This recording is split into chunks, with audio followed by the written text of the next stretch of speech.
2 oktýabrda Ir bilen Aşgabatyň Atamrat Niyazow şaýorunyň ugruny 3 ýeňil awtoulogyň gatnaşmagyna ýol ulaw hadisasy boldy. Wakada 2 adam helak boldy. Deslapky barlyklary görä şaýol bilen Göregli köçesiniň çatyrygyna golay aralykda bolan ýol helakçylygyna ýeňil awtouloglaryň biriniň ýokary tiýlikde sürülmegi sebäp bolupdyr. 2010-njy ýylda öndürilen BMW kysymly awtoulog sagatda 135 km tiýlik bilen öňden barýan Jeep kysymly awtoulogy ozup geçmekçi bolan onuň çep kapdalyndan urýar. Jeep sağ tarapy agdarylýar. Onuň ýygynyň gelýän Toyota Camry kysymly ýeňil awtoulog hem Jeep ulogynyň ýygynyň baryp urýar. Netijede Jeep ulogynyň sürüjisi we Toyota ulogynyň bir ýolagçy wakanyň bolan ýerine agyr yaralanyp helak bolýar. Ýol helakçylygyna adam pidalary we yaralanan adamlar barada başga jekmejek maglumat berilmeýär. Bu ýol ulaw hadisasy Türkmenistanda sentýabr aýynda geçirilen ýol howpsuzlygynyň bir aýlygynyň edil ýygyny boldy. Ýokary tiýlikdäki BMW ulogy 2 ugurly şaýoruň bölüji doglagyny arça agaçlaryna, güllere,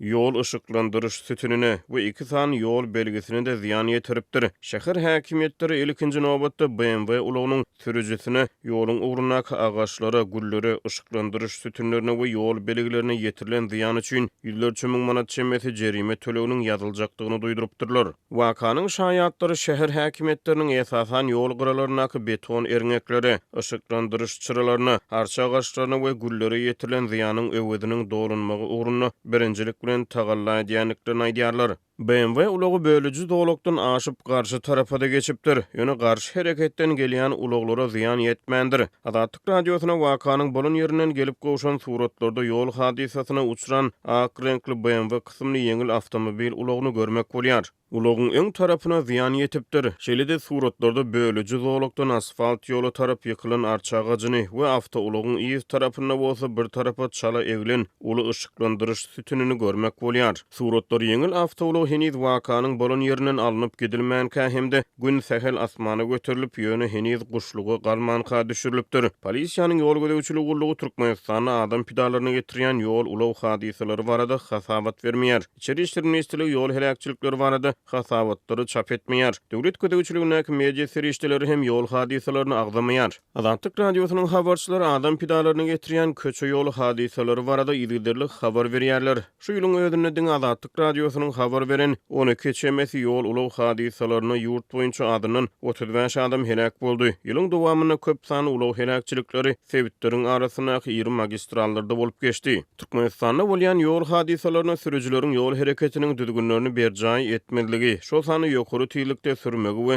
awtouloglaryň tehnik näsazlygy ýaly ýagdaýlar bilen birlikde awtomobil ýollarynyň yaramazlygy hem sebäp bolýar. Azatlyk radiosu Aşgabatyň Atamrat Niyazow şaýorunyň ugruny bolan ýol ulaw hadisasy boýunça polisiýanyň ýol gödäwçiligi gullugynyň kommentariýa alyp bilmedi. Türkmenistanda döwlet derejesinde mahabatlandyrylýan paxta ýym kampaniýasynyň dowam edýän wagtynda paxtany ýygan tehnikanyň işlemegi üçin zerur ýangıç ýag we çalgy serişdeleri ýetmezçilik edýär. O gojalyk tehnikasyny dolandyrýan sürüjüler başdan geçirýän öz kynçylyklaryny gürrüň berýärkä häkimetler paxtany el bilen ýygnamak üçin muht iş güýjüni öpçün etmek boýunça çäreler görýärler we paxta meýdanlaryna böjeri işgärlerini uradýarlar. Paxta ýygymynyň gyzgalanly döwründe owu hojalyk tehnikasyny dolandyrýan sürüjilere görä traktorlaryň we kombaynlaryň işleýän pursatlaryndan hereketsi durýan wagty köp bolýar. Olaryň sözlerine görä tehnika üçin zerur çalgy ýaglarynyň getmezçilik etmegi sebäpleriň biri bolýar.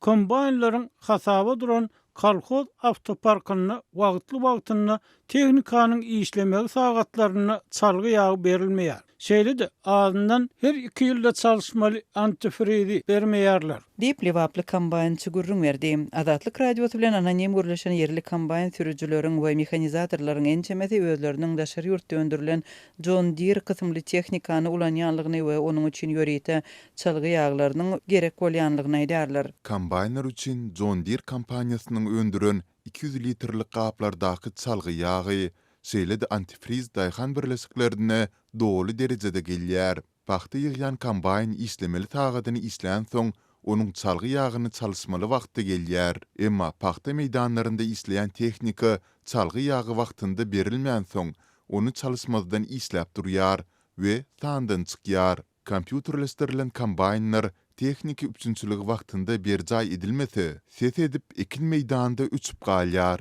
Diýip Lewapdaky daýhan birleşikleriniň birinde işleýän ýene bir kombaýnçy gurrun berdi. Azatlyk radiosynyň söhbetdeş bolan mehanizatorlar öz daýhan birleşikleriniň awtoparklaryna oğujalyk tehnikasy üçin zerur çalgy ýaglarynyň köplenç wagtynda gelýänligini, emma olaryň haýsada bolsa bir sebäpden kombaýnçylara wagtynda paýlanmaýanlygyny aýdarlar. Käbir çeşmeler şol ýarňyç we çalgy ýag terişçileriniň yerli bazarlarda satuwda peýda bolýanlygyny hem habar berýärler. Yerli çeşmeler John Deere kompaniýasynyň önümi bolan çalgy ýaglarynyň 200 litrini gara bazarda 5-6 miň manada tapyp bolýan, emma olaryň başga gaplara salynıp satylýanlygyny aýdýarlar. Azatlyk radiosy bu ýagdaýlar barada Liwap vilayatynyň resmiýetlerinden maglumat alyp bilmedi. Liwap vilayatyndaky habarçylarymyz şu günler ekin meýdanlarynda durup galan tehnikany häleşinde görse bolýanlygyny belleýärler.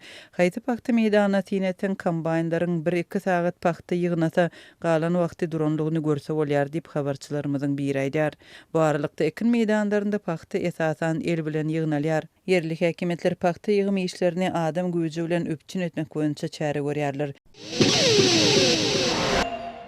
Türkiýanyň Aşgabatyň talap esasyny bu ýurda barýan türkmenstanlylar üçin wiza düzgünlik girilmegi we Türkmenstanyň ençe meýilbär ýygyderli köpelýän işçiligiň arasyna tassan bir dilli ülkede gazanç iş mümkinçiligini tapan türkmen migrantlarynyň köpçüliklerini zor bilen deportasiýa edilmeginiň ýygzamlaşmagy Russiýa Federasiýasyna işlemegi diýen ýa-da gitjek bolýan raýatlaryň köpelmegine getirdi diýip Azatlygyň habarçysy habar berýär. Şu sosial mediada Türkiýeden Russiýa gitmekçi bolýan türkmen migrantlarynyň ol ýerdäki ýerleşlerinden maslahat, geňiş sorap ýazyşýan hatlary peýda boldy. Emma berilýän maslahatlarda Russiýadaky zähmet migrantlarynyň has çylşyrmlaşýan ýagdaýy agdalmaýar. Türkiýeden tolk ýok, Liranyň hümmeti gaçdy. Dokument alyp legal işläp bolan okdyňy gaçak işlemeli. Onu da bir gün tutup deport edýärler. Diýip öňkü migrant Azatlyk radiosyna aýtdy. Habarçy bilen gürleşen öňkü migrantlaryň aýtmaklaryna görä, Türkiýede wagtlaryň galyp gazanç etmek isleýän türkmenstanlylaryň kimlik almagy kynlaşypdyr. Diňe öňden bäri işläp gelýän, kanuny durum bar bolan türkmen migrantlaryna bu ýurtda galmak we işlemek ruhsat berilýär diýip radionyň bir söhbetde aýtdy. Wiza alyp baran türkmenler kimlik alyp bilmän gaçak işlemeli bolýarlar. Häzir Türkiýe bir kanun işleýän migrantlara garşy olarlar görlü estilmedik derejede çäre görýär. Olar tutup gelen yerlerine iýerýär diýip radionyň söhbetde aýtdy. Türkiýedäki düzgün tertibiň berkidilmegi barada habarlar. Ol ýerde işleýän ýa-da deportasiýa edilen türkmenleriň üstü bilen dillenile geçer we muny eşden türkmen raýatlarynyň köpüsi Russiýanyň Ukraina garşy alyp barýan urşuna we bu ýurtdaky zähmet migrantlarynyň ýüzbegi bolýan dürli kynçylyklaryna garamazdan inni özleri üçin mümkin bolan çykalganyň birini Russiýa Federasiýasyna gitmekde görýär diýip habarçy öz gurlaşan adamlaryna salgylanyp aýtdy. Adamlar pulsuz götermini kard alyp gazanç umydy bilen ýola çykýarlar diýip habarçy aýtdy. Ol bu ýagdaý ýurtdaky şertleriň gogulga tarap üýtgemeligi, häkimetleriň iş orunlaryny döredip biljekdigine bolan anamyň tassan doly ýitirilmegi bilen baglanşdyrdy. Adamlar Russiýa gitmek üçin uly çykdaja edýärler. Prosentini pul kardalýarlar diýip habarçy iş gözlemäge diýen adamlaryň bir aý töwere Russiýanyň oblastlaryna aýlanyp iş meselesini gowy öwrenip soň ýyllaryna gaýdyp gelýänligini, ýagny giriş çykyş edýänliklerini görüň berdi. Egerde Russiýada köp wagt galyp işlejek bolsaň, hökman suratda bir aýda ol ýurtdan çykmaly we ýene ýygyna baryp bir aýlyk wiza almaly diýip habarçy bilen gürleşen raýat aýtdy. Aýdylmagyna görä, öz ýakyn tanış bilişlerinden aýyny 10% goşmaçy töleg haky bilen kard alyp gidýänler hem bar. Bu hili karda girýänler Russiýada wiza alyp iş tapyp gazanç ederini we bergemi wagtyny üzerinip umyt edýärler diýip habarçy aýtdy.